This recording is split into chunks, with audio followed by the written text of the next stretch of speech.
Alright, welcome into the video. This one is A Deal in Ostriches, written by the British author H.G. Wells. It is a story that centers around human greed. Basically, it's a story of ostriches. How else could I explain it? Originally published in 1894 in the Pall Mall Gazette. That's what it said. Talking of the price of birds, I've seen an ostrich that cost 300 pounds, said the taxidermist, recalling his youth of travel. 300 pounds! He looked at me over his spectacles. I've seen another that was refused at 4. No, he said. It wasn't any fancy points. They was just regular ostriches. A little off color, too, owing to dietary problems. And there wasn't any particular restriction of the demand either. You'd have thought 5 ostriches would have ruled cheap on an East India man, but the point was, one of them had swallowed a diamond. The chap it got it off of was Sir Mohino Padisha, a tremendous swell, a Piccadilly swell, you might say, up to the neck of him. And then an ugly black head and a whooping turban, with this diamond in it.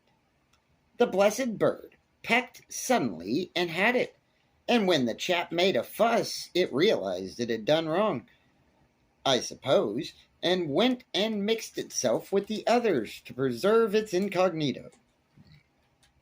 It all happened in just a minute. I was among the first to arrive, and there was this heathen going over his gods. And the man who had charge of those birds, laughing fit to split. It was a rummy way of losing a jewel, come to think of it. The man in charge hadn't been about just at that moment, so that he didn't know which of the birds it was that ate the diamond. Clean lost, you see. I don't feel half sorry, to tell you the truth. The beggar had been swaggering over his blessed diamond ever since he came aboard. A thing like that goes from stem to stern of a ship in no time. Everyone was talking about it. Padisha went below to hide his feelings. At dinner, he pegged at a table by himself. Him and 2 other men. The captain kind of jeered at him about it, and he got very excited. He turned around and talked into my ear. He would not buy the birds. He would have his diamond. He demanded his rights as a British subject. His diamond must be found. He was firm upon that. He would appeal to the House of Lords. The man in charge of the birds was one of those wooden-headed chaps you can't get a new idea into anyhow. He refused any proposal to interfere with those birds by any way of medicine. His instructions were to feed them so-and-so and treat them so-and-so, and it was as much as his place was worth not to feed them so-and-so and to treat them so-and-so. Padisha had wanted a stomach pump, though you can't really do that on a bird, you know. This Padisha was full of bad law, like most of those men, and talked of having a lien on those birds and so forth. But an old boy who said his son was a London barrister argued that what a bird swallowed became ipso fact part of the bird, and that Padisha's only remedy lay in an action for damages, and even then it might be possible to show contributory negligence.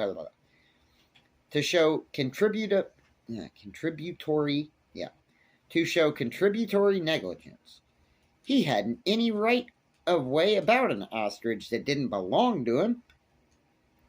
That upset the man extremely. The more so, as most of us expressed an opinion that was the reasonable view. There wasn't any lawyer aboard to settle the matter, so we all talked pretty free. At last, after Aden, it appears that he came round to the general opinion, and went privately to the man in charge and made an offer for all 5 ostriches. The next morning there was a fine shindy at breakfast. The man hadn't any authority to deal with those birds, and nothing on earth would induce him to sell. But it seems, he told Padish, that a Eurasian named Potter had already made him an offer. And on that, Padish denounced Potter before us all.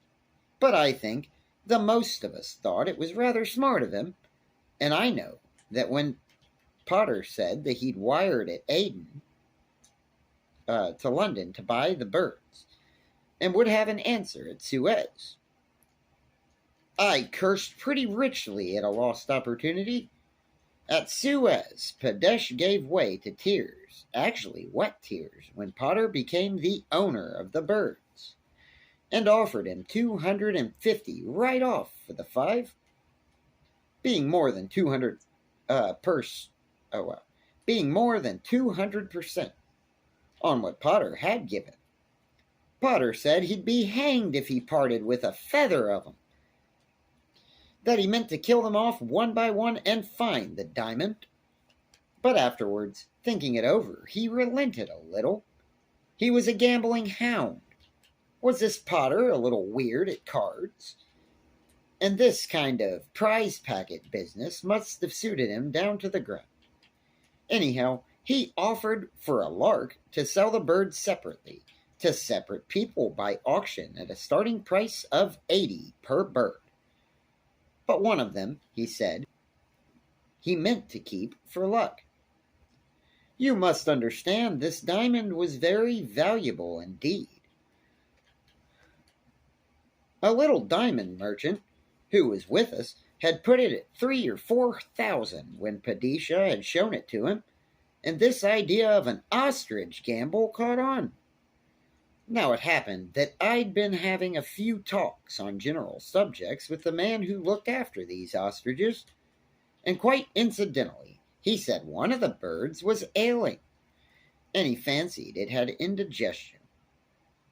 It had one feather in its tail almost all white, by which I knew it, and so, when next day the auction started with it, I capped Padisha's 85 by 90. I fancy I was a bit too sure and eager with my bid, and some of the others spotted that fact, that I was in the know. And Padisha went for that particular bird like an irresponsible lunatic. At last, the diamond merchant got it for 175, and Padisha said 180, just as the hammer came down. So Potter declared. At any rate, the merchant secured it, and there and then he got a gun and shot that bird. Potter made a Hades of a fuss because he said it would injure the sale of the other 3, and Padisha, of course, behaved like a total idiot. But all of us were very much excited. I can tell you I was precious glad when that dissection was over and no diamond had turned up. Precious glad. I'd gone to 140 on that particular bird myself. The merchant was like most jewelers. He didn't make any great fuss over bad luck, but Potter declined to go on with the auction until it was understood that the goods could not be delivered until the sale was over. Well, the little jewel merchant wanted to argue that the case was exceptional, and, as the discussion ran pretty even, the thing was postponed until the next morning. We had a lively dinner table that evening, I tell you, but in the end, Potter got his way. Since it would stand to reason, he would be safer if he stuck to all the birds. And then we owed him some consideration for his sportsmanlike behavior. And the old gentleman, whose son was a lawyer, said he'd been thinking the thing over, and that it was very doubtful if, when a bird had been opened and the diamond recovered, it ought not to be handed back to the proper owner. I remembered I suggested it came under the laws of treasure trove, which was really the truth of the matter. There was a hot argument, and we settled it was certainly foolish to kill the bird on board the ship. Then the old gentleman, going at large through his legal talk, tried to make out the sale was a lottery and illegal, and appealed to the captain. But Potter said he sold the birds as ostriches. He didn't want to sell any diamonds, he said. He didn't offer that as an inducement. The 3 birds he'd put up, to the best of his knowledge and belief, did not contain any diamonds. It was in the one he kept, so he hoped. Prices ruled high next day all the same. The fact that now there were 4 chances instead of 5, of course, caused a rise. The blessed birds averaged 227, and oddly enough, this Padisha didn't secure one of them, not one. He made too much shindy, and when he ought to have been bidding, he was talking about liens. And besides, Potter was a bit down on him. One fell to a quiet little officer chap, another to a different merchant, and the third was syndicated by the engineers. I wanted to clarify, that's not at all what that said, but I'm trying to edit something that I felt like was not cool at all.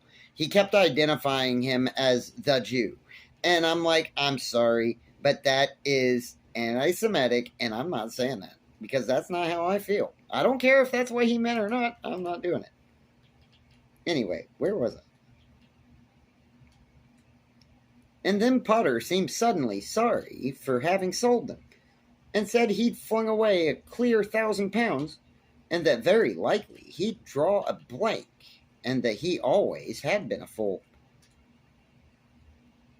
But when I went and had a bit of a talk to him, with the idea of getting him to the hedge on his last chance, I found he'd already sold the bird he'd reserved to a political chap that was on board.